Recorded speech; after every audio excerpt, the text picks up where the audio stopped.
You know, it's obvious that NFL players eat a lot of food. Our Ravens, no exception to that. But they appreciate a good meal. And they also know that many of the folks right here in our state go to bed hungry every night. Well, the Ravens want to do something about it, and you get to be part of the team. ABC2's Don Harrison with some charitable Ravens today. There was music, Ravens in costumes, and real Ravens. Former long snapper Matt Catula and linebacker Brad Jackson were here. All this excitement to kick off their September food drive with the help of Giant and the Maryland Food Bank. Yes, it has a huge impact. There's millions of Marylanders each year that do not know where their next meal is coming from, and this is our goal, is to help them.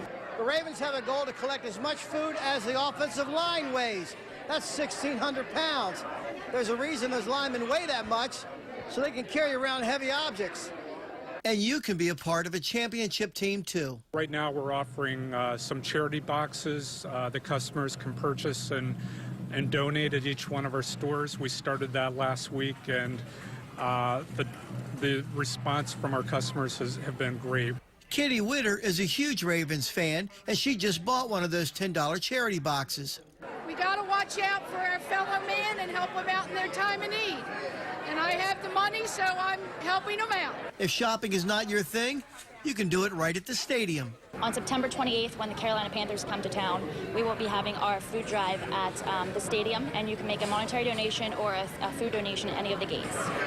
This is the winning ticket. Gloria Baker has worked the Giant for 28 years and just won an autographed Joe Flacco jersey. Everybody should come out and help because it feeds the hungry and it's a good promotion. In Clarksville, Don Harrison, ABC2 News.